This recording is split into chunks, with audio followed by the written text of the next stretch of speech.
Hello dear students, ये जो आप थ्योरी लेक्चर यूट्यूब चैनल पे देखने जा रहे हैं, ये संकल्प बैच का एक डेमो लेक्चर है। अगर आप इसी तरह से क्लासेस लेना चाहते हैं और अपने आगामी लैब टेक्नीशियन परीक्षा को बेहतरीन बनाना चाहते हैं तो आप संकल्प बैच 1.0 ज्वाइन कर सकते हैं। इसके फीचर की बात करूँ तो इसमें आपको रिकॉर्डेड और लाइव थ्योरी क्लासेस मिल जाती हैं, टॉपिक वाइज MCQ क्लास मिल जाता है, थ्योरी और जो आपकी MCQ क्लास होंगी उसका आपको PDF नोट्स मिलेगा। देन उसके बाद में आपको 20+ मॉक टेस्ट मिलने वाले हैं और वीकली डाउट सेशन आपके यहाँ पे क्लियर होंगे। तो इन सबको अगर आपको परचेज करना है तो हमारा व्हाट्सएप नंबर है 9532003280। इस पे आप मैसेज कर सकते हैं, कॉल कर सकते हैं। साथ में हमारा जो एप्लीकेशन है इसको आप प्ले स्टोर से डाउनलोड कर सकते हैं। इसका जो लिंक है डिस्क्रिप्शन बॉक्स में दिया गया है। चलिए क्लासेस को आप कंटिन्यू करिए। हेलो डियर स्टूडेंट्स, कैसे हैं आप लोग? उम्मीद करता हूं आप सभी लोग ठीक होंगे। डियर स्टूडेंट्स, आज से हम लोग लक्ष्य बैच की शुरुआत करते हैं। लक्ष्य बैच में सबसे पहले हम लोग हेमेटोलॉजी सब्जेक्ट को कवर करेंगे। हेमेटोलॉजी के सभी पॉइंट्स को पढ़ने से पहले हमें सबसे पहले ये समझना होगा कि एक्चुअली में हेमेटोलॉजी होता क्या है। तो फ्रेंड्स, अगर मैं बात करूंगा हेमेटोलॉजी की तो हेमेटोलॉजी हमारा दो शब्द से मिलकर यहाँ पे बना होता है।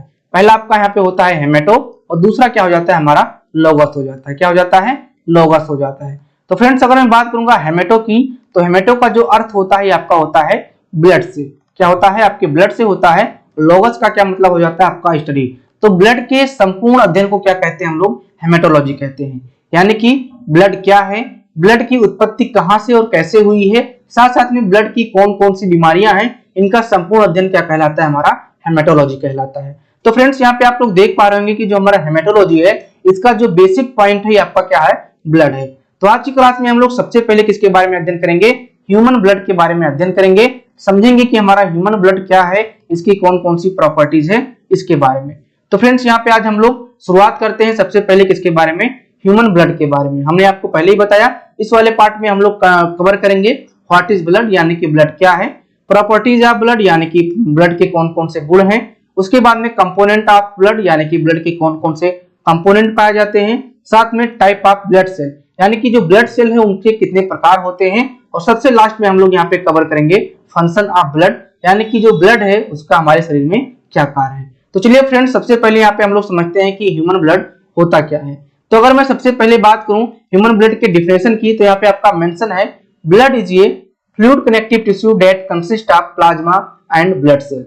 यानी कि जो हमारा ब्लड है एक प्रकार का क्या है? फ्लूइड कनेक्टिव टिश्यू है, यानी कि तरल संयोजी ऊतक है, जिसके पास एक प्लाज्मा पाया जाता है और दूसरा आपका क्या पाया जाता है? ब्लड सेल पाया जाता है। अगर मैं बात करूंगा ब्लड सेल में तो ब्लड सेल में आपके रेड ब्लड सेल्स पाए जाते हैं, प्लेटलेट पाए जाते हैं और साथ में आपके व्हाइट ब्लड सेल यानी कि आपके WBC पाए जाते हैं। बात करूंगा अगर प्लाज्मा की तो प्लाज्मा जो है आपका एक प्रकार का लिक्विड पार्ट होता है। क्या होता है आपका? ये लिक्विड वाला पार्ट होता है। और दूसरा जो आपका ब्लड सेल है या फिर किस प्रकार से कह सकते हो, ये ठोस पार्ट होते हैं और ये आपके प्लाज्मा में एज ए सस्पेंशन के रूप में विद्यमान होते हैं। तो आपका जो प्लाज्मा है आपके होल ब्लड का कितना परसेंट बनाता है? ये आपका यहाँ पे 55% कवर करता है। और जो आपका ब्लड सेल है आपका कितने परसेंट? आपके ये 45% कवर करता है। और इस ब्लड सेल में 45% में आपका जो RBC है सबसे ज्यादा आपका पाया जाता है, 44% पाया जाता है। और 1% में यहाँ पे कौन पाए जाते हैं? 1% में आपका यहाँ पे WBC और आपके प्लेटलेट पाए जाते हैं। तो आपने यहाँ पे क्या समझा? ब्लड जो हमारा एक प्रकार का फ्लूइड कनेक्टिव टिश्यू है जिसके पास एक प्लाज्मा लिक्विड के फॉर्म में होते हैं और ठोस के फॉर्म में हमारे ब्लड सेल होते हैं जो कि प्लाज्मा के सस्पेंशन के रूप में विद्यमान होते हैं। अगर मैं बात करूंगा ब्लड की उत्पत्ति की तो जो ब्लड है ये आपके भ्रूण के मेसोडर्म वाले भाग से उत्पन्न होता है। तो अगर प्रश्न आपके एग्जाम में आ जाता है कि जो ब्लड है उसकी उत्पत्ति कहां से होती है तो आपकी ये मेसोडर्म से इसकी उत्पत्ति होती है। ये भी बात आपको यहाँ पे नोट करके लिख लेना है। उसके बाद में अगर बात करेंगे कि आपके ब्लड का फंक्शन क्या होता है तो जो हमारा ब्लड है क्या काम करता है?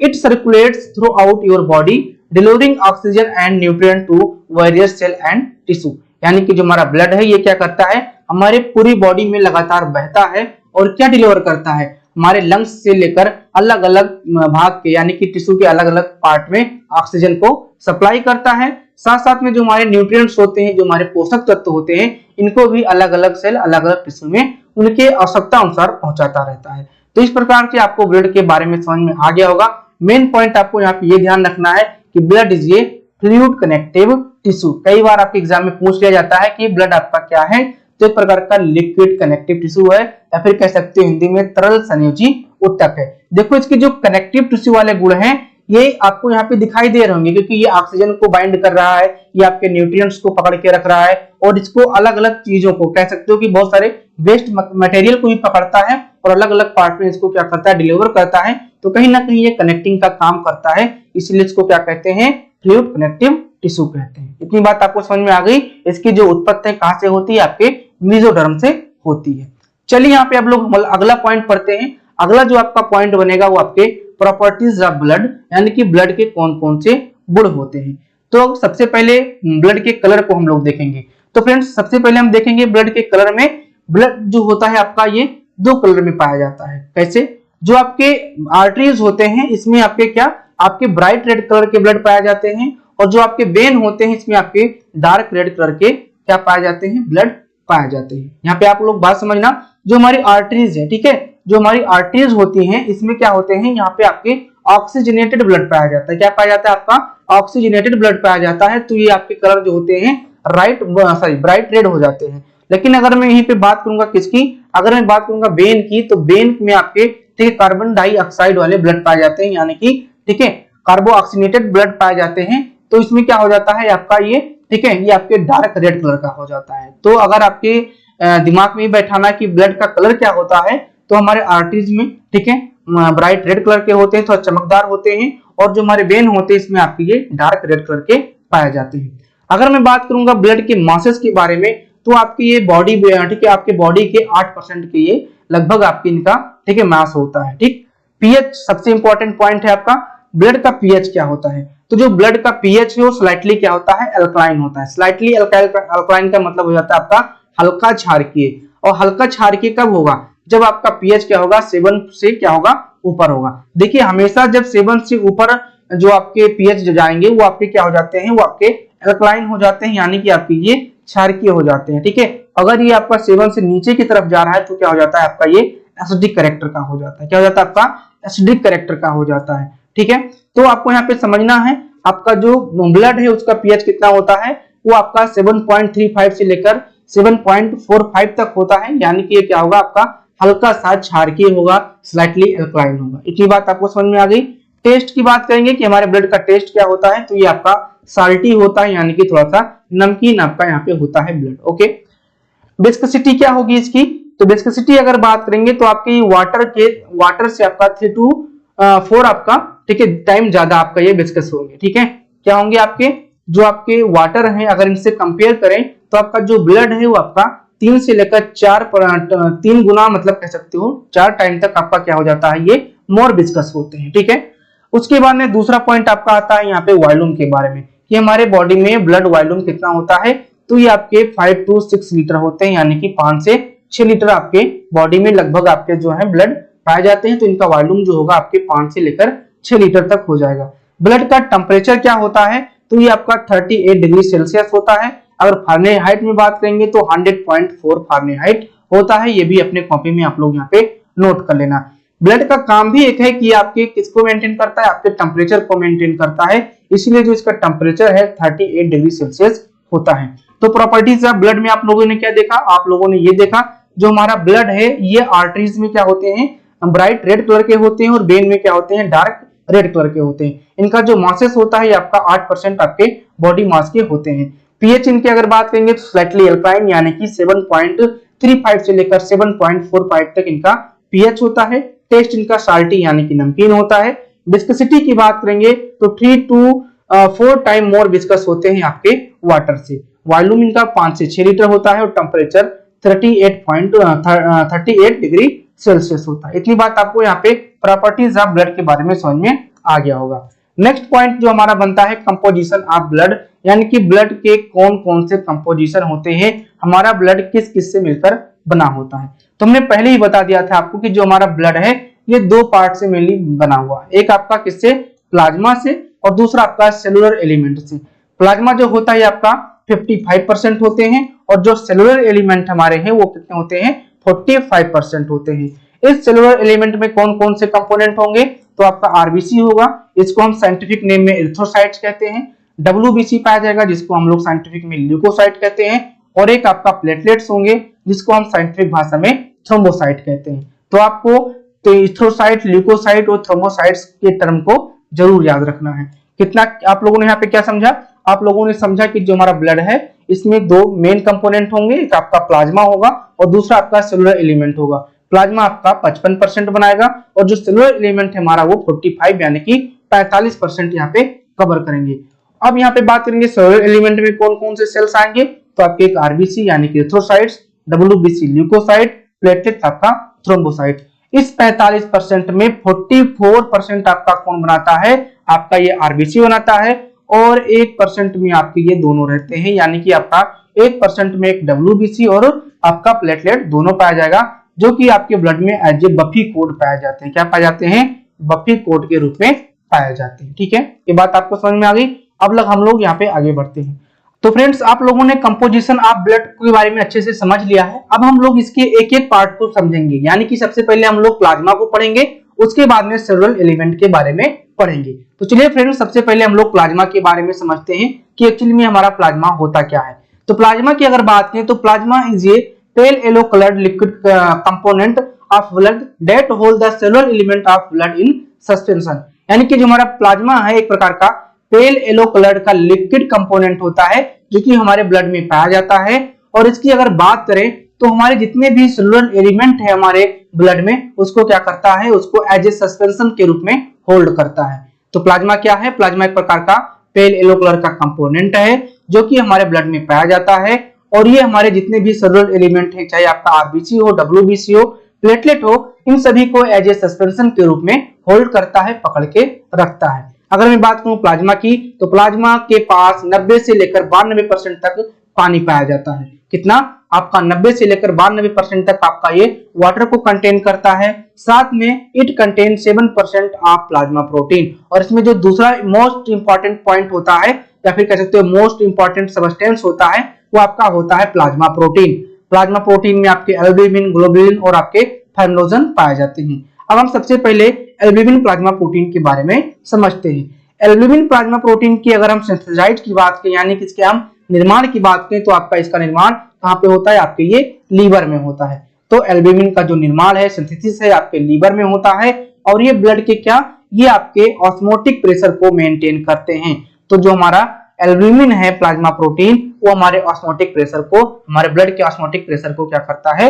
मेंटेन करता है। ठीक है, अब यहाँ पे हम लोग बात करते हैं अगले प्लाज्मा प्रोटीन के बारे में। तो हमारा अगला प्लाज्मा प्रोटीन है ग्लोबुलिन। और ग्लोबुलिन के अगर हम सिंथेसाइज की बात करें या फिर इसके हम निर्माण की बात करें तो इसका निर्माण आपके लीवर और लिम्फाइड टिश्यू दोनों में होता है। तो ये इंपॉर्टेंट पॉइंट बनता है भाई साहब कि ग्लोबुलिन का जो निर्माण है वो आपके कहाँ पे?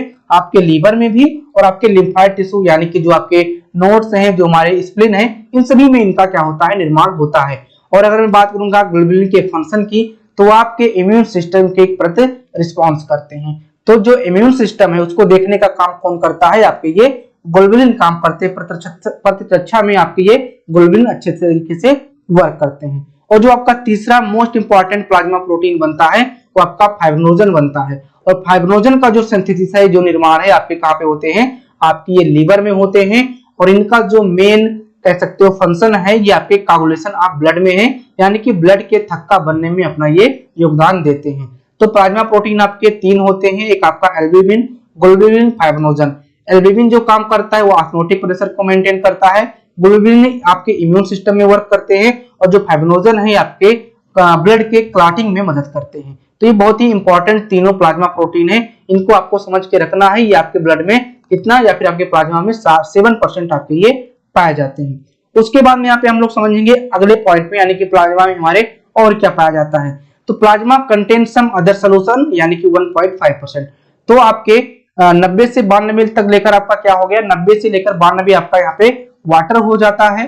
और उसके बाद में आपका प्लाज्मा प्रोटीन हो जाता है। क्या हो जाता है? आपका प्लाज्मा प्रोटीन हो जाता है 7% के बीच में। और 1.5% में आपके अदर सोल्यूशन आते हैं, जैसे कि आपके इलेक्ट्रोलाइट्स, आयन, गैसेस, न्यूट्रिएंट्स और आपके वेस्ट प्रोडक्ट। अब अगर मैं बात करूंगा इलेक्ट्रोलाइट्स, आयन में क्या क्या पाए जाते हैं, तो आपका यहाँ पे सोडियम पाया जाएगा, पोटेशियम पाया जाएगा, उसके बाद आपका यहाँ पे कैल्शियम पाया जाएगा, क्लोराइड पाया जाएगा, उसके बाद में आपका सल्फेट, ये सब भी आपके इलेक्ट्रोलाइट आयन है और ये आपके बॉडी में आपके ये प्लाज्मा में पाए जाते हैं। गैसेस के रूप में अगर मैं बात करूंगा तो आपका ऑक्सीजन, कार्बन डाइऑक्साइड आपका यहाँ पे पाया जाता है, आपका नाइट्रोजन गैस पाया जाता है। न्यूट्रिएंट की अगर बात करूंगा तो सभी को पता है आपके यहाँ पे ग्लूकोज पाए जाएंगे आपके प्लाज्मा में, उसके बाद में आपका यहाँ पे एमिनो एसिड पाए जाएंगे, क्या पाए जाएंगे आपके एमिनो एसिड पाए जाएंगे, उसके बाद में आपका यहाँ पे फैटी एसिड पाया जाएगा, क्या पाया जाएगा आपका फैटी एसिड पाया जाएगा। बेस्ट प्रोडक्ट के रूप में अगर बात करें तो सबसे पहले आपका यूरिया आ जाता है, उसके बाद में आपका यूरिक एसिड आ जाता है, क्या जाता है आपका यूरिक एसिड आ जाता है, आपका केटनाइन आ जाता है, क्या आता है आपका केटनाइन आ जाता है, आपका यहाँ पे अमोनिया आ जाता है।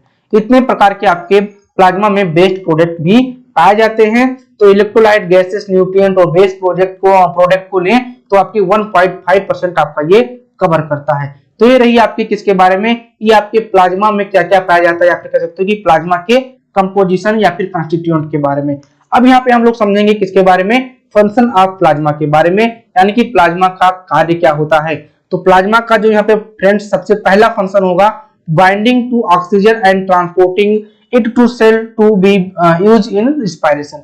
यानी कि ये क्या करता है, ये आपके ऑक्सीजन को क्या करता है, बाइंड कर रहा होता है। एक्चुअली में प्लाज्मा ऑक्सीजन को नहीं बाइंड कर रहा होता है, प्लाज्मा के अंतर्गत जो सेल्स को यहाँ पे पकड़ा हुआ है, जो आरबीसी पाई हुई है, वो ऑक्सीजन को बाइंड करता है और एक स्थान से क्या करता है दूसरे स्थान तक ये पहुंचाता है। तो हमारा जो आरबीसी है ये क्या करेगा, ये हमारे ऑक्सीजन को बाइंड करेगा, लेकिन पहुंचाएगा कौन, सेल अपने आप से तो जा नहीं सकता है, इसलिए लिक्विड पार्ट कौन सा है, लिक्विड पार्ट आपका प्लाज्मा ही है, इसीलिए क्या करता है एक स्थान से दूसरे स्थान तक ट्रांसपोर्टिंग का ये काम करता है। उसके बाद में helping the blood clot in arteries, यानी कि आर्टरीज के ब्लड को क्लॉटिंग में आपका ये मदद करता है, क्योंकि इसके पास क्या पाए जाते हैं, इसके पास ग्लोबुलिन पाए जाते हैं या फिर फाइब्रिनोजन। तो हाँ फ्रेंड्स, इसके पास फाइब्रिनोजन पाए जाते हैं, क्या पाए जाते हैं आपके फाइब्रिनोजन पाए जाते हैं। तो ये आपका क्लॉटिंग फैक्टर में भी काम करता है। उसके बाद में targeting pathogens and fighting of infection, यानी कि ये आपके इम्यून सिस्टम के रूप में भी रिस्पॉन्स करता है। और उसके बाद में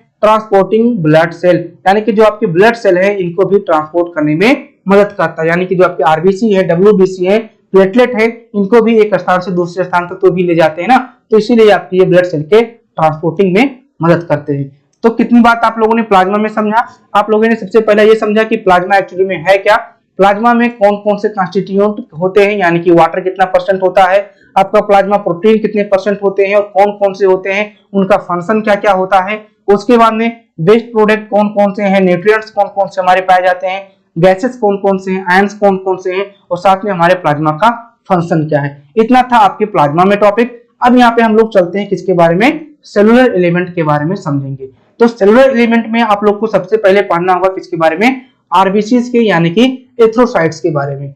तो एरिथ्रोसाइट की अगर बात करें तो जो आरबीसी है वो बाई कॉन्केव सेल होता है without nucleus in human also known as erythrocytes. सबसे पहले देखिएगा पहले पॉइंट को, पहला पॉइंट आपका यहाँ पे मेंशन है आपके आरबीसी में कि जो हमारा आरबीसी है बाई कॉन्केव सेल है, उसके बाद में विदाउट न्यूक्लियस होते हैं, और इनका जो दूसरा नाम है क्या होता है, एरिथ्रोसाइट होता है। बात समझ में आ गई कि आरबीसी क्या होते हैं। सबसे पहला पॉइंट बाई कॉन्केव सेल होते हैं, ठीक है, ये बाई कॉन्केव सेल होते हैं, इनके पास कोई भी प्रकार का न्यूक्लियस नहीं पाया जाता है और इनको हम एरिथ्रोसाइट्स के नाम से भी जानते हैं।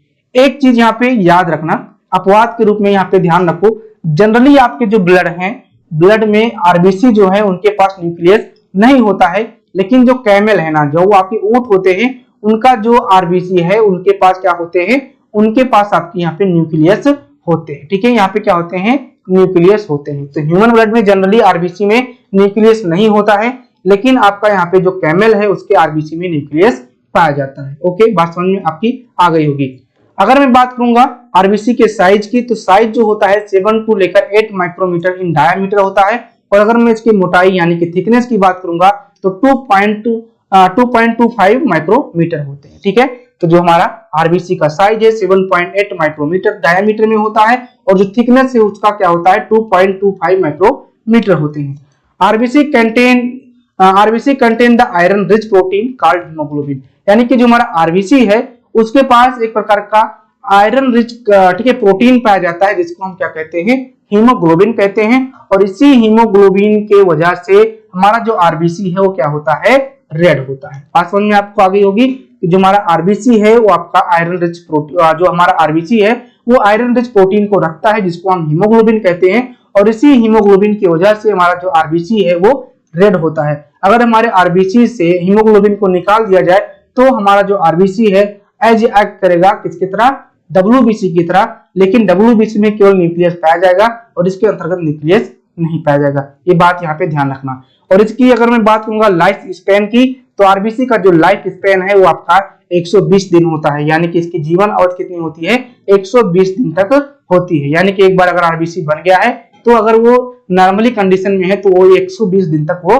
जीवित रह पाएगा।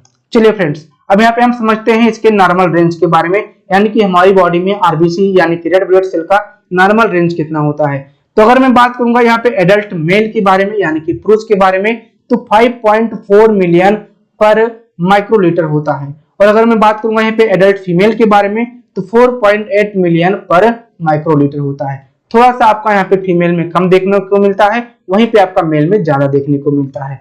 अब यहाँ पे बात करेंगे the production of RBC is known as erythropoiesis, यानी कि जो आरबीसी का फॉर्मेशन होता है हमारे बोन मैरो में या फिर किसी अदर प्रकार के मतलब स्टेम सेल में, तो इस प्रक्रिया को हम लोग क्या कहते हैं, एरिथ्रोपोइसिस कहते हैं। तो आरबीसी के बनने की प्रक्रिया क्या कहलाती है, आपकी एरिथ्रोपोइसिस कहलाती है। अच्छा, यहाँ पे बात करेंगे पूरे ब्लड के बनने की प्रक्रिया को हम लोग क्या कहते हैं, तो पूरे ब्लड बनने की प्रक्रिया को हम लोग यहाँ पे हीमोपोइसिस कहते हैं। क्या कहते हैं, हीमोपोइसिस कहते हैं।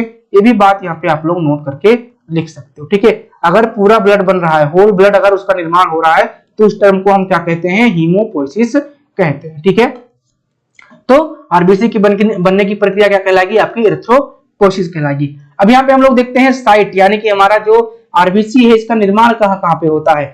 तो अगर कोई एडल्ट है तो उसका जो आरबीसी का निर्माण है आपके रेड बोन मैरो में होगा, और जो कहाँ पे होंगे, जो लॉन्ग्स बोन होते हैं इन्हीं में आपके रेड बोन मैरो पाए जाते हैं, जैसे कि हिप्स बोन, ब्रेस्ट और आपके रिब्स, यहाँ पे आपके रेड बोन मैरो पाए जाते हैं और यहीं पे आपके रेड ब्लड सेल का निर्माण होगा। अगर चाइल्ड है अप टू 5 ईयर, ठीक है, अगर कोई बच्चा 5 ईयर तक है तो उसका निर्माण भी आपके कहाँ पे होंगे, आपके बोन मैरो के सभी बोन्स में होंगे, ठीक है, बोन मैरो में होंगे और कहाँ पे, सभी बोन्स में इनका निर्माण होगा। लेकिन अगर वो फीटस है, ठीक है, अगर वो भ्रूण अवस्था में है तो उसका जो ब्लड का निर्माण है कहाँ पे होगा, आपके लीवर और स्प्लीन में पाए जाएंगे। कहाँ पाए जाएंगे, आपके लीवर और स्प्लीन में इनका निर्माण होगा। तो ये भी आपका बहुत ही इंपॉर्टेंट पॉइंट है कि आपके आरबीसी का निर्माण आपका कहाँ पे होता है। इतनी बात आपको समझ में आ गई। अब यहाँ पे हम लोग समझेंगे कि अगर हमारे बॉडी में आरबीसी की मात्रा ज्यादा हो जाती है तो उसको हम लोग क्या कहते हैं, अगर कम हो जाती है तो उसको हम लोग क्या कहते हैं। तो यहाँ पे आपका मेंशन है increase in number of RBC is known as polycythemia. अगर हमारे बॉडी में आरबीसी की मात्रा अधिक हो जाती है तो उसको हम लोग क्या कहते हैं, उसको हम लोग पॉलीसाइथेमिया नाम देते हैं। अगर हमारा decrease in number of RBC is known as, ठीक है, एरिथ्रोपिनिया, या फिर आपका यहाँ पे कह सकते हो कि एनीमिया, ठीक है। दोनों ही पॉइंट आपका यहाँ पे सही रहेगा। अगर आपके ब्लड में आरबीसी की मात्रा कम हो गई है तो उसको हम एरिथ्रोपिनिया या फिर हम यहाँ पे एनीमिया नाम यहाँ पे देते हैं, ठीक है। ये दोनों पॉइंट आप लोग यहाँ पे अपने कॉपी में नोट कर लेना। इतनी बात आपको यहाँ पे समझ में आ गई होगी। अब हम लोग चलते हैं नेक्स्ट टॉपिक पे। नेक्स्ट जो हमारा टॉपिक होगा फंक्शन ऑफ आरबीसी, यानी कि आरबीसी का फंक्शन क्या होता है, आरबीसी का कार्य क्या होता है हमारे बॉडी में। तो सबसे पहला पॉइंट आपका मेंशन है transport oxygen from lung to tissue, और दूसरा जो इसका फंक्शन है transport carbon dioxide from tissue to lung. सभी को पता है कि जो हमारा आरबीसी है, ठीक है, जो हमारा आरबीसी भैया है ये क्या करते हैं, ये ऑक्सीजन को बाइंड करते हैं। कहाँ पे बाइंड करते हैं, तुम्हारे लंग्स में इसको बाइंड करेंगे और छोड़ देंगे जहां जहां पे ऑक्सीजन की काम होगी, यानी कि टिश्यू लेवल में। और जो हमारे टिश्यू लेवल में हमारे जो कार्बन डाइऑक्साइड बनेंगे भैया जो वेस्ट रूप में, इनको कहाँ पे लेकर चले आएंगे, इनको हम ले आएंगे लंग्स में। और ये प्रक्रिया हमारी चलती रहती है और यही आपके आरबीसी का मेन फंक्शन है। क्या है आपके, यही आरबीसी का मेन फंक्शन है। और आरबीसी में कौन इसको रहता है, तो आरबीसी में जो हमारा हीमोग्लोबिन है, जो हमारा हीमोग्लोबिन है यही क्या करता है, यही हमारा, ठीक है, ऑक्सीजन को पकड़ने का काम करता है, यही ऑक्सीजन को छोड़ने का काम करता है। इसीलिए हीमोग्लोबिन को क्या कहते हैं, इसलिए हीमोग्लोबिन को हम लोग रेस्पिरेटरी पिगमेंट कहते हैं। क्या कहते हैं, रेस्पिरेटरी पिगमेंट कहते हैं। अपनी कॉपी में नोट कर लेना अगर यहाँ पे आपको सही से दिखना ना रहा हुआ, ठीक है। अब थोड़ा सा इसके कुछ फैक्ट्स की बात कर लेते हैं, यानी कि आरबीसी के कुछ जो फैक्ट्स हैं, इंपॉर्टेंट फैक्ट्स हैं, इनको हम लोग यहाँ पे देख लेते हैं। पहला जो फैक्ट यहाँ पे मेंशन है, normal blood contain 13 to 50 of HB पर 100 ml ऑफ ब्लड, यानी कि जो हमारा ब्लड है, अगर आपका 100 ml ऑफ ब्लड है तो इसमें जो हमारा हीमोग्लोबिन है वो आपका 13 से लेकर 15 पाया जाएगा, ठीक है। One RBC contain about 250 million molecule of HB, यानी कि जो हमारा एक आरबीसी है, केवल एक आरबीसी जो हमारा है वो लगभग 250 मिलियन मॉलिक्यूल को, किसके मॉलिक्यूल को, हीमोग्लोबिन के मॉलिक्यूल को बाइंड करता है, पकड़ के रखता है केवल एक आरबीसी, ठीक है। Each molecule of HB carried 4 of oxygen, यानी कि जो आपका एक हीमोग्लोबिन है, इस हीमोग्लोबिन में कितने ऑक्सीजन, आपके 4 ऑक्सीजन यहाँ पे लगे हुए होते हैं। 4 ऑक्सीजन को ये कैरी कर सकता है, 4 ऑक्सीजन को एक स्थान से दूसरे स्थान तक पहुंचा सकता है। तो आप लोग सोच लो कि एक जो आपका आरबीसी है इसमें आपके कितने, ठीक है, 250 मिलियन मॉलिक्यूल आपके हीमोग्लोबिन के होते हैं, और एक मॉलिक्यूल जो है हीमोग्लोबिन का वो 4 ऑक्सीजन को बाइंड करता है, तो टोटल कितने ऑक्सीजन को एक बार में डिलीवर करता होगा आपके टिश्यू लेवल तक, ये आप यहाँ पे सोच सकते हो। तो ये आपके एक फैक्ट है, इसको भी अपने कॉपी में नोट कर लेना, ठीक है। बात आपको समझ में आ गई। तो आप सेलुलर एलिमेंट में आप पढ़ लिए हो किसके बारे में, आरबीसी के बारे में आप यहाँ पे पढ़ लिए हो। अब यहाँ पे हम लोग पढ़ेंगे दूसरे प्रकार के सेलुलर एलिमेंट के बारे में। तो दूसरा जो आपका सेलुलर एलिमेंट है वो आपका है डब्ल्यूबीसी, यानी कि व्हाइट ब्लड सेल्स। दूसरा इसका नाम हो जाता है ल्यूकोसाइट। ल्यूकोसाइट आपका भी दो शब्द से मिलकर बना है। एक आपका हो जाता है क्या, ल्यूको का मतलब यहाँ पे हो जाता है आपका व्हाइट, और साइट्स का मतलब क्या हो जाता है आपके सेल्स से। तो ल्यूकोसाइट्स का मतलब भी यहाँ पे व्हाइट ब्लड सेल होता है, ठीक है। अब यहाँ पे हम सबसे पहले इसकी प्रॉपर्टीज के बारे में समझते हैं कि इसका शेप क्या होता है, साइज क्या होता है। तो जो आपका डब्ल्यूबीसी है, अगर इसके हम शेप की बात करेंगे तो शेप इसका क्या होता है, एमोबॉइड होता है, और जो न्यूक्लियस होते हैं वो न्यूक्लिएटेड होते हैं, यानी कि इसके अंतर्गत, इसके अंदर आपके जो न्यूक्लियस हैं वो आपके पाए जाते हैं। शेप में एक टर्म आपका आ रहा है एमोइड। तो एमोबॉइड का मतलब ये होता है फ्रेंड्स कि जो हमारे डब्ल्यूबीसी हैं इनका एक कोई निर्धारित साइज नहीं है। जैसे कि आरबीसी का साइज निर्धारित था, बाइकॉन्केव था, लेकिन जो आपके डब्ल्यूबीसी है इसका साइज नहीं निर्धारित है, इसलिए इसको हम एमोबॉइड कहते हैं। क्योंकि जो हमारा अमीबा होता है, अमीबा का भी कोई साइज डिसाइड नहीं होता है, वो आगे बढ़ता रहता है और उसके साइज में परिवर्तन होते रहते हैं। इसी प्रकार से हमारे जो डब्ल्यूबीसी हैं इनका भी साइज कोई निर्धारित नहीं है, इसलिए इसको हम अमीबॉइड कह देते हैं, और इनके पास न्यूक्लियस होता ही होता है। उसके बाद में अगर हम बात करेंगे डब्ल्यूबीसी की साइज की, तो नॉर्मली जो आपका डब्ल्यूबीसी होते हैं ये आपके 12 से लेकर 15 माइक्रोमीटर तक होते हैं। कलर की बात करेंगे तो इसका नाम ही है व्हाइट ब्लड सेल, यानी कि इसके पास कोई कलर नहीं होता है, और दूसरे में आपका ये ट्रांसकुलेंट होते हैं, ठीक है, ट्रांसलूसेंट होते हैं, यानी कि आपके ये पारदर्शी होते हैं, ठीक है। क्या होते हैं आपके, पारदर्शी होते हैं। तो जो आपका डब्ल्यूबीसी है ये एम्बॉइड शेड का होते हैं, न्यूक्लिएटेड होते हैं, साइज आपका 12 से लेकर 15 माइक्रोमीटर तक होता है। कलर की बात करेंगे तो ये आपके कलरलेस होते हैं, लेकिन ट्रांसलूसेंट होते हैं, यानी कि ये पारदर्शी होते हैं। काउंटिंग की बात करेंगे, इनके नॉर्मल रेंज की बात करेंगे तो ये आपके 5000 से लेकर 10,000 डब्ल्यूबीसीज पर माइक्रोलीटर आपके होते हैं, या फिर इस तरह से भी कह सकते हो कि 4000 से लेकर 11,000 डब्ल्यूबीसी पर क्यूबिक आपको देखने को मिल जाएंगे, ठीक है। अगर इसके बात करेंगे जीवन अवधि की, यानी कि लाइफ स्पैन की, तो आपका ये 10 से लेकर 13 दिन तक आपके ये होते हैं। कितने दिन तक जीवित रह सकते हैं, 10 से लेकर 13 दिन तक ये आपकी जीवित रह सकते हैं आपके ये डब्ल्यूबीसी। इतनी बात आपको यहाँ पे समझ में आ गई होगी, ठीक है। अब यहाँ पे हम लोग समझते हैं अगले पॉइंट्स में। अगला जो हमारा पॉइंट्स है कि हमारे डब्ल्यूबीसी का जो प्रोडक्शन है इसको हम लोग क्या कहते हैं। तो the production of WBC is known as leucopoiesis. देखो जैसे कि आरबीसी का जब प्रोडक्शन हो रहा था तो उसको हम एरिथ्रोपोइसिस कह रहे थे, उसी प्रकार से जब डब्ल्यूबीसी का यहाँ पे प्रोडक्शन होगा तो उसको क्या कहेंगे, ल्यूकोपोइसिस कहेंगे। क्या कहेंगे, ल्यूकोपोइसिस कहेंगे। अब यहाँ पे बात आती है कि डब्ल्यूबीसी हमारे शरीर में कहाँ पे बनते हैं। तो अगर मैं बात करूंगा एडल्ट की, तो एडल्ट आपका लीवर, स्प्लीन, बोन मैरो, ये 3 पॉइंट में आपके पाए जाएंगे। और जो आपके फीटस है, यानी कि जो आपके भ्रूण होते हैं, इनमें जो आपके डब्ल्यूबीसी का निर्माण है आपके लीवर और आपके स्प्लीन में पाए जाएंगे। इतनी बात आपको समझ में आ गई। डब्ल्यूबीसी एडल्ट में आपके लीवर, स्प्लीन, बोन मैरो में बनेंगे, और जो फीटस है ये आपके लीवर और स्प्लीन में बनेंगे। ये आपको यहाँ पे ध्यान में रख लेना है। Increase in number of WBC is known as leucocytosis. अगर आपके डब्ल्यूबीसी की जो नंबरिंग है 10,000 से ज्यादा के पार जा रही है तो उसको क्या कहते हैं, हम लोग ल्यूकोसाइटोसिस टर्म देते हैं। अगर आपका decrease in number of WBC is known as leucopenia. अगर आपके डब्ल्यूबीसी की जो मात्रा है यानी कि 5000 से नीचे हो रही है तो उसको हम लोग ल्यूकोपीनिया शब्द देते हैं। 2 टर्म हमेशा ध्यान रखना, सिस और पीनिया। सिस का मतलब हमेशा क्या हो जाता है, अधिक से हो जाता है, और जो पीनिया शब्द है, ठीक है, पीनिया शब्द है वो किससे हो जाता है, आपके कम से हो जाता है। ये सिस और पीनिया टर्म आपको हेमेटोलॉजी में कई बार सुनने को मिलेंगे, इसलिए अपने इसको दिमाग में भर लेना, ठीक है। तो अगर आपका WBC इंक्रीज होगा तो ल्यूकोसाइटोसिस, अगर डिक्रीज होगा तो उसको हम लोग ल्यूकोपीनिया कहेंगे। लेकिन एक पॉइंट और यहाँ पे ध्यान में रखना, pathological increase in number of WBC is known as leukaemia, यानी कि एक पैथोलॉजिकल कंडीशन, यानी कि हद से ज्यादा जब आपके WBC इंक्रीज हो जाते हैं, 1 लाख 1.5 लाख 2 लाख हो जाते हैं, तो इसको हम लोग ल्यूकेमिया नाम देते हैं। और ल्यूकेमिया एक प्रकार का ब्लड कैंसर होता है, या फिर WBC का क्या हो जाता है, कैंसर हो जाता है, तो उसको हम लोग ल्यूकेमिया टर्म दे देते हैं। तो इतनी बात आपको समझ में आ गई होगी WBC के बारे में, कि इनका निर्माण कहाँ पे होता है, साइज क्या होता है, ठीक है। अब यहाँ पे हम लोग समझेंगे क्या टाइप ऑफ WBC। देखिए जो आपका RBC था उसके कोई प्रकार नहीं थे, लेकिन जो हमारा WBC होता है ये फर्दर 2 भागों में बंट जाता है। कितने भागों में, 2 भागों में बढ़ जाता है।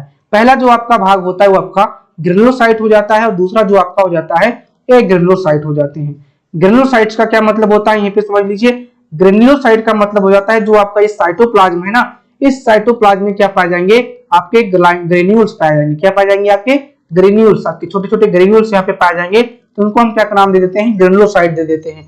और जो आपके एग्रेनुलोसाइट होते हैं, इनमें कोई भी ग्रेन्यूलोसाइट, ठीक है, इसमें कोई भी ग्रेन्यूल्स प्रेजेंट नहीं होता है, कोई भी ग्रेन्यूल्स प्रेजेंट नहीं होता है। तो ग्रेन्यूल्स प्रेजेंट है नहीं प्रेजेंट है, इसके आधार पे हम लोग WBC को 2 भागों में बांट देते हैं, एक आपका ग्रेनुलोसाइट, दूसरा आपका एग्रेनुलोसाइट, ठीक है। अब ग्रेनुलोसाइट भी आपका 3 भागों में फर्दर बांट जाता है, एक आपका न्यूट्रोफिल्स, इस्नोफिल्स, उसके बाद में आपका बेसोफिल्स। इनको जो आपके ये 3 प्रकार या न्यूट्रो, इस्नो, बेसो, इनको इनके स्टेनिंग के आधार पर यहाँ पे बांटा गया है, ठीक है। एग्रेनुलोसाइट्स की अगर बात करेंगे तो इनको भी हम लोग 2 भागों में बांटते हैं, एक आपका लिम्फोसाइट, दूसरा आपका क्या हो जाता है, मोनोसाइट, ठीक है। तो आपके जो WBC हैं पहले आपके 2 भाग में बटेंगे, ग्रेनुलोसाइट्स में और आपके एग्रेनुलोसाइट्स में। उसके बाद में जो आपका ग्रेनुलोसाइट है 3 भाग बटेगा, न्यूट्रोफिल्स, इस्नोफिल्स, बेसोफिल। और जो आपके एग्रेनुलोसाइट्स है ये भी आपके 2 भाग में बटेंगे, लिम्फोसाइट्स और दूसरा आपका मोनोसाइट। तो सबसे पहले हम लोग ग्रेनुलोसाइट्स के बारे में डिटेल करेंगे कि ये आपके क्या होते हैं और इनके जो प्रकार हैं उसमें क्या मेन खास बात होती है। तो टाइप ऑफ WBC में सबसे पहला आपका यहाँ पे बनेगा क्या, ग्रेनुलोसाइट्स। ग्रेनुलोसाइट्स की अगर बात करेंगे तो दे आर ल्यूकोसाइट्स, यानी कि एक प्रकार के WBC होते हैं, ल्यूकोसाइट होते हैं, with the presence of granule in their cytoplasm, यानी कि इनके जो साइटोप्लाज्म है, इन साइटोप्लाज्म में क्या पाए जाएंगे, इनके साइटोप्लाज्म में ग्रेन्यूल्स पाए जाएंगे। द ग्रेन्यूल्स आर इंक्लूडेड, यानी कि जो आपके ये, ठीक है, ये जो ग्रेनुलोसाइट्स हैं, ये ग्रेन्यूल्स नहीं, ये जो आपके ग्रेनुलोसाइट्स हैं इनमें इंक्लूड है आपका इस्नोफिल, बेसोफिल और आपके न्यूट्रोफिल्स। तो हम यहाँ पे करते हैं किसके बारे में सबसे पहले अध्ययन, अपने इस्नोफिल के बारे में अध्ययन, ठीक है। तो अगर मैं बात करूंगा सबसे पहले इस्नोफिल के बारे में, तो इस्नोफिल का जो साइज होता है वो आपका 12 से लेकर 17 माइक्रोन तक होता है, ठीक है, या फिर माइक्रोमीटर तक होता है। कितना, 12 to 17 माइक्रोमीटर, ठीक है। अगर मैं बात करूंगा न्यूक्लियस की, तो जो इस्नोफिल का न्यूक्लियस है वो आपका 2 लोब का होता है। कितने, 2 लोब इसमें पाए जाते हैं, ये आपको यहाँ पे ध्यान में रखना है। देखिए ये आपका जो है, ये आपका साइटोप्लाज्म है आपके इस्नोफिल का, ठीक है। इसमें आपके ढेर सारे ग्रेन्यूल्स यहाँ पे आपको दिख रहे होंगे, और उसके बाद में यहाँ पे आप 2 लोब भी देख पा रहे होंगे। एक लोब यहाँ पे आपका ये हो गया और एक लोब आपका ये हो गया, ठीक है। 1 लोब ये और दूसरा लोब आपका ये हो जाता है। तो इस्नोफिल में 2 लोब पाए जाएंगे, इनकी जो साइज होगी 12 से लेकर 17 माइक्रोमीटर तक होगी। स्टेन विथ एसिडिक स्टेन, यानी कि जो हमारा इस्नोफिल है उसको अगर हम स्टेन करेंगे तो हमारे जो एसिडिक स्टेन डाई होते हैं, यानी कि हमारे जो आप कह सकते हो कि अम्लीय रंजक होते हैं, उनके द्वारा ये स्टेन होता है। और मेनली आपका ये किसके द्वारा स्टेन होता है, आपके ईओसिन के द्वारा स्टेन होता है, इसीलिए इसका दूसरा नाम ईओसिन हो जाता है। और ये एसिड डाई के द्वारा स्टेन होता है, इसीलिए इसका जो दूसरा नाम हो जाता है आपका एसिडोफिल हो जाता है, ठीक है। बात आपको यहाँ पे समझ में आ गई होगी कि जो हमारा इस्नोफिल है वो किसके द्वारा स्टेन होता है, एसिडिक डाई के द्वारा स्टेन होता है, इसीलिए इसका दूसरा नाम एसिडोफिल हो जाता है, ओके। लोकेशन प्रोड्यूस, यानी कि जो हमारे इस्नोफिल है ये कहां से बनते हैं, तो आपके ये बोन मैरो में इनका निर्माण होता है। इट में 2 to 3% ऑफ होल ब्लड, यानी कि अगर मैं बात करूंगा पूरे WBC की, होल ब्लड का मतलब पूरे WBC की, यहाँ पे आप WBC भी लिख सकते हो, तो पूरे WBC का ये कितना परसेंट बनाता है, 2 to 3% आपका ये केवल निर्माण करता है। ये भी बात आपको यहाँ पे ध्यान में रखना है। तो इस्नोफिल का अगर नॉर्मल रेंज भी पूछे कितना होता है, तो 2 to 3%, ठीक। अब यहाँ पे अगला पॉइंट आ जाता है इसके फंक्शन से।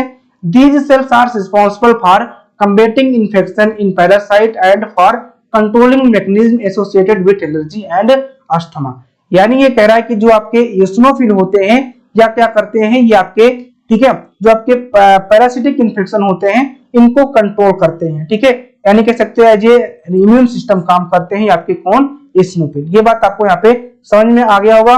और ये एलर्जिक और अस्थमा के भी एसोसिएटिव मैकेनिज्म होते हैं, ये भी आपको यहाँ पे ध्यान में रखना होगा। ओके, चलिए दूसरा जो हमारा बनता है WBC ग्रेनुलोसाइट, वो आपका बेसोफिल बनता है। बेसोफिल की अगर साइज की बात करेंगे तो आपका 10 to 14 माइक्रोमीटर होते हैं। कितना? 10 to 14 माइक्रोमीटर होते हैं। न्यूक्लियस जो होते हैं एंडिस्ट लोब होते हैं। अब इनका एंडिस्ट लोब का मतलब क्या हो जाता है भाई साहब? देखिए, जो आपका ये साइटोप्लाज्म है ना, इस साइटोप्लाज्म में जो ग्रेन्यूल्स होंगे वो इतने सारे रहेंगे, दिखेंगे आपको कि इनके जो लोब्स हैं ये क्या हो जाएंगे, थोड़ा सा धंस जाएंगे, आपको ऐसा लगेंगे कि वो दिख ही नहीं रहा है, ठीक है। बहुत ही कह सकते हो देखने पे दिखाई देगा कि इनके यहाँ पे जो लोब है वो यहाँ पे प्रेजेंट है, ठीक है। तो यही कह रहा है कि जो बेसोफिल है वो इंडिस्टिंक्ट लोब्स के होते हैं, यानी थोड़ा धसे हुए होते हैं, और इनके ऊपर बहुत सारे आपके जो ग्रेन्यूल्स है वो आपके प्रेजेंट होते हैं। It make 0.5 to 1% of WBC, यानी कि इसकी अगर नॉर्मल रेंज की बात करेंगे पूरे WBC का तो 0.5 से लेकर केवल 1% तक आपका ये पाया जाता है। इनका जो लोकेशन है प्रोड्यूसिंग का, यानी कि कहां पे बनते हैं, तो इनका निर्माण बोन मैरो में ही होता है। दे सीक्रेट सेरोटोनिन, हिस्टामिन और आपके हिपेरिन। बहुत ही इंपॉर्टेंट पॉइंट है, अपने कॉपी में जब भी लिखना तो इसको नोट कर लेना कि जो बेसोफिल है वो सेरोटोनिन, हिस्टामाइन और आपके हिपेरिन को क्या करते हैं, सीक्रेट करते हैं। ये आपको ध्यान में रखना है, जो कि एलर्जिक रिएक्शन में भी बहुत ही इंपॉर्टेंट रोल प्ले करते हैं। ओके, चलिए नेक्स्ट मतलब कि ग्रेनुलोसाइट्स पे आते हैं। जो नेक्स्ट सबसे बड़ा ग्रेनुलोसाइट है आपका न्यूट्रोफिल है, ठीक है। सबसे ज्यादा परसेंटेज को कवर करने वाला जो है ग्रेनुलोसाइट, वो आपका क्या है, न्यूट्रोफिल से, ठीक है। तो they are normally found in blood stream, यानी कि ये जनरली आपके ब्लड स्ट्रीम में ही पाए जाते हैं, ठीक है। इनका जो साइज होता है 10 to 14 माइक्रोमीटर होते हैं। इनके जो न्यूक्लियस होते हैं इनके पास सबसे ज्यादा लोब होता है 2 to 5 लोब, ठीक है। जो न्यूट्रोफिल्स है, न्यूट्रोफिल्स के न्यूक्लियस में सबसे ज्यादा लोब देखने को मिलता है, 2 to 5 लोब्स यहाँ पे देखने को मिलते हैं। ये जनरली आप यहाँ पे देख पा रहे होंगे 1, 2 और 3 लोब्स आपको इस न्यूट्रोफिल्स में दिख रहे होंगे। स्टेन विथ न्यूट्रल डाई, यानी कि जो आपका न्यूट्रोफिल है ये किसके द्वारा स्टेन होता है, आपकी ये न्यूट्रल यानी कि उदासीन डाई के द्वारा स्टेन होता है। डिस्ट्रॉय बैक्टीरिया बाई फैगोसाइटोसिस, यानी कि जो आपका न्यूट्रोफिल्स है इसका जो फंक्शन है एज ए फैगोसाइटोसिस होता है, यानी कि फैगोसाइटोसिस प्रक्रिया के द्वारा जो आपके बैक्टीरिया हैं, जो आपके फॉरेन सबस्टेंस है, उनको क्या करते हैं, ये डिस्ट्रॉय कर देते हैं, किल कर देते हैं। अगला जो पॉइंट है प्रोड्यूसिंग इन बोन मैरो, यानी कि इनका जो निर्माण होता है आपके बोन मैरो में होता है। एक पॉइंट आपके इस वाले यानी कि आपके बेसोफिल से छूट गया है कि जो बेसोफिल है ये किससे डाई स्टेन होता है, आपके ये बेसिक डाई के द्वारा स्टेन होता है। किसके द्वारा, आपका ये बेसिक डाई के द्वारा स्टेन होता है, जो कि नेस्टलिन ब्लू होता है। यहाँ पे पॉइंट मेंशन था लेकिन बताना भूल गया कि जो बेसोफिल है वो किसके द्वारा, आपके बेसिक डाई के द्वारा स्टेन होते हैं, इसलिए इनको हम नाम देते हैं बेसोफिल। ओके, चलिए तो आप न्यूट्रोफिल्स के बारे में भी अच्छे समझ गए होंगे कि इनका जो साइज होता है 10 to 14 माइक्रोमीटर होता है, 2 to 5 लोब्स होते हैं। सबसे ज्यादा ये परसेंटेज बनाते हैं 60 से लेकर 65% आपका ये बनाते हैं। कितना आपका 60 से लेकर 65% आपका ये निर्माण करते हैं पूरे WBC का। ये फैगोसाइटोसिस प्रक्रिया को अपनाकर जितने भी आपके बैक्टीरिया हैं उनको किल कर देते हैं। ओके, अगला पॉइंट आपका यहाँ पे आ जाता है एग्रेनुलोसाइट। देखो अभी तक तीनों पढ़े, यानी इस्नोफिल, बेसोफिल और आपके न्यूट्रोफिल्स, ये किसमें थे, आपके ग्रेनुलोसाइट्स वाले में थे। अब यहाँ पे हम लोग पढ़ेंगे किसके बारे में, एग्रेनुलोसाइट्स के बारे में। किसके बारे में, एग्रेनुलोसाइट्स के बारे में, यानी इनमें ग्रेन्यूल्स प्रेजेंट नहीं होंगे। तो they are leucocyte with absence of granular in their cytoplasm, यानी कि इनमें आपके जो साइटोप्लाज्म है उनमें ग्रेन्यूल्स बिल्कुल नहीं पाए जाएंगे। एग्रेनुलोसाइट आर फर्दर क्लासिफाइड, यानी कि जो आपके एग्रेनुलोसाइट्स हैं इनको हम दो भागों में बांटते हैं। एक आपका मोनोसाइट हो जाता है और दूसरा आपका क्या हो जाता है, लिम्फोसाइट हो जाता है। अब यहाँ पे हम लोग सबसे पहले किसके बारे में समझते हैं, मोनोसाइट के बारे में समझते हैं। मोनोसाइट्स की अगर बात करेंगे साइज की मोनोसाइट्स के, तो 12 to 20 माइक्रोमीटर होता है। कितना, 12 से लेकर 20 माइक्रोमीटर इनका साइज होता है। Large single bean shape nucleus या फिर किडनी शेप न्यूक्लियस, यानी कि इनके अंदर ग्रेन्यूल्स तो बिल्कुल नहीं होंगे और इनका जो न्यूक्लियस होगा वो लार्ज होगा और क्या होगा, बीन शेप का होगा। ठीक है, बीन शेप का होगा या फिर कह सकते हो ये किडनी शेप का होगा। इतना बात आपको यहाँ पे ध्यान में रखना है, with no cytoplasmic granules. Okay, around 6 to 8% of WBC, यानी कि पूरे WBC का 6 to 8% आपका ये भाग बनाता है। ठीक है, they are garbages truck of immune system. तो ये थोड़ा सा नोट कर लो अपने कॉपी में।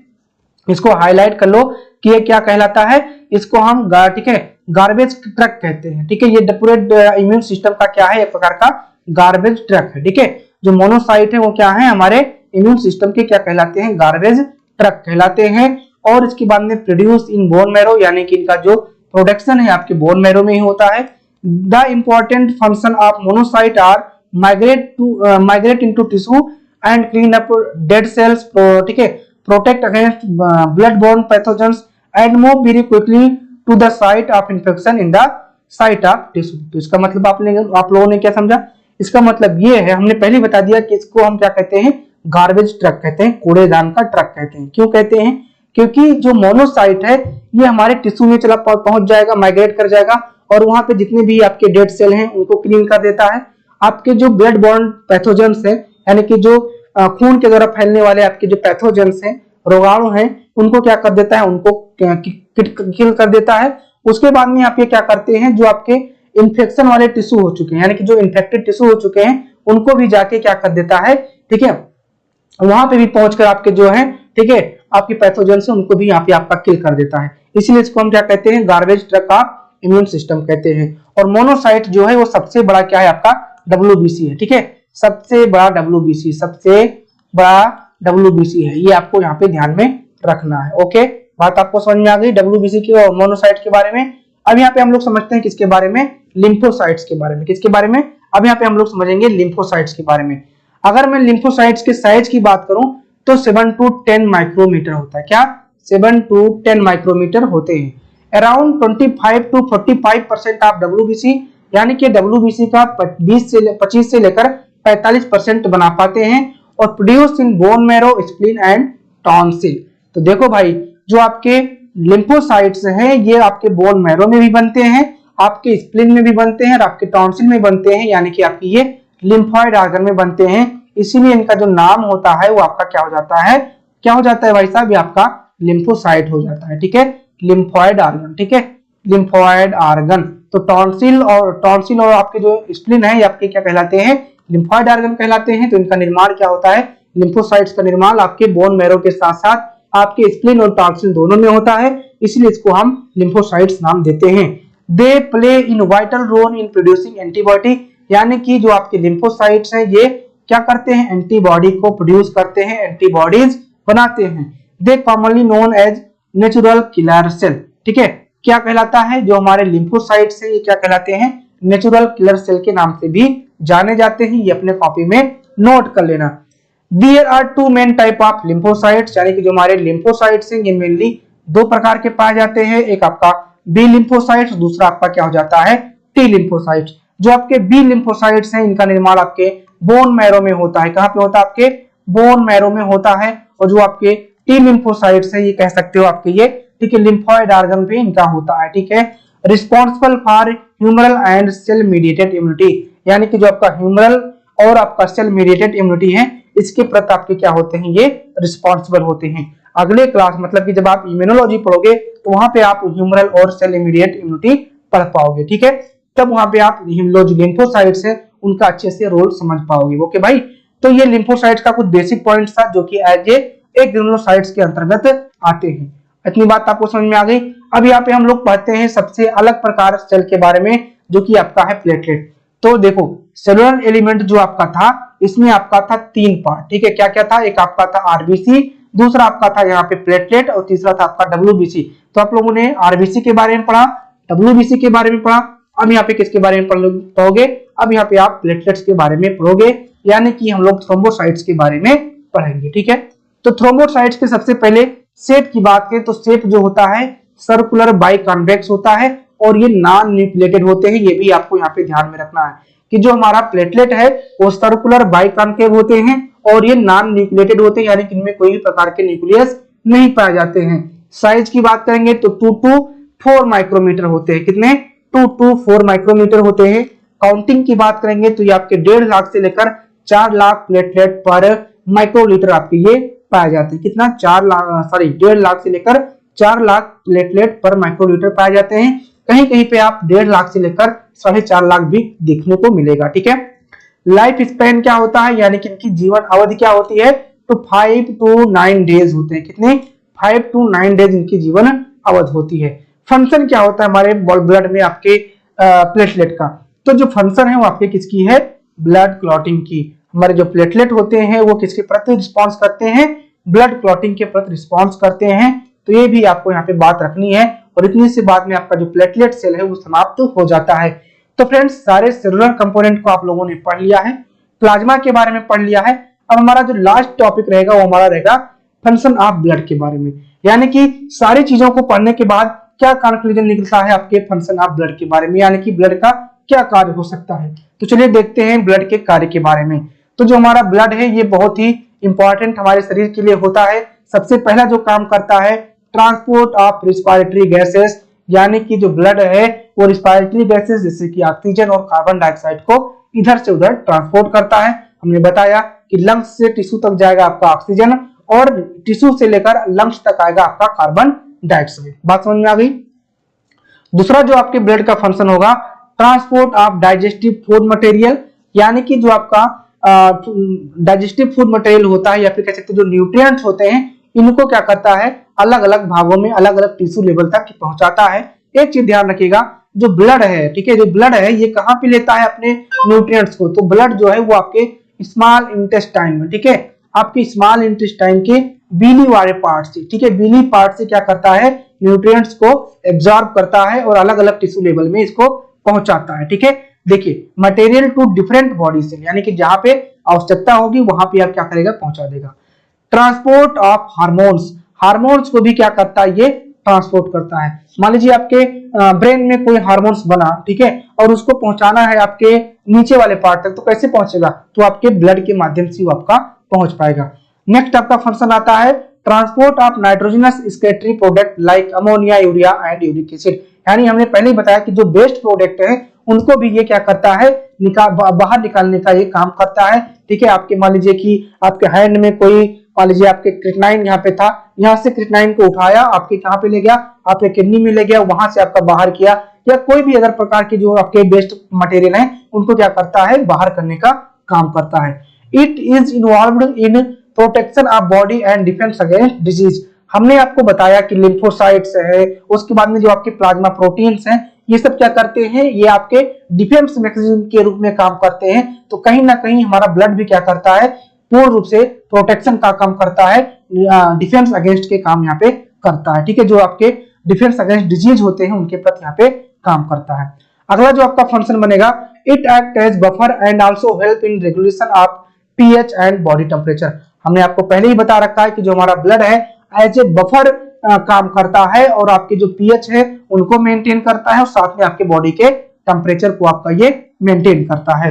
It maintain proper water balance in the body, यानी कि आपके बॉडी में प्रॉपर वाटर बैलेंस करता है आपका ब्लड, क्योंकि आपका जो प्लाज्मा है ये खुद ही अपना 55% वाटर से घिरा हो, सॉरी जो आपका 55% प्लाज्मा है ये खुद ही आपका 90 से लेकर 92% तक पानी रखता है, इसीलिए आपके बॉडी में भी ये वाटर को मेंटेन करता है। तो फ्रेंड्स हमें उम्मीद है आपको सारे पॉइंट्स क्लियर हो गए होंगे ब्लड से रिलेटेड, और मेनली आपको ह्यूमन ब्लड से लेकर कोई भी दिक्कत नहीं होंगे बेसिक पॉइंट में। ठीक है, ब्लड क्या है, ब्लड की प्रॉपर्टीज क्या है, कॉन्स्टिट्यूएंट क्या होते हैं आपके ब्लड के, उसके बाद में आपका प्लाज्मा क्या है, प्लाज्मा में क्या क्या पाया जाता है, नेक्स्ट उसके बाद में प्लाज्मा का फंक्शन क्या है, उसके बाद में हम लोगों ने पढ़ा सेलुलर एलिमेंट के बारे में जिसमें हम लोगों ने आरबीसी क्या है, साइज क्या होता है, फंक्शन क्या है, डब्ल्यूबीसी क्या है, उनके प्रकार कितने होते हैं, उनका फंक्शन क्या है, उसके बाद में प्लेटलेट क्या है, उसका साइज क्या है, फंक्शन क्या है, उसके बाद में पूरे होल ब्लड का क्या फंक्शन है, इसको हम लोगों ने इस वीडियो के माध्यम से कवर कर लिया है। अब हमारा जो नेक्स्ट क्लास होगा वो हमारे होगा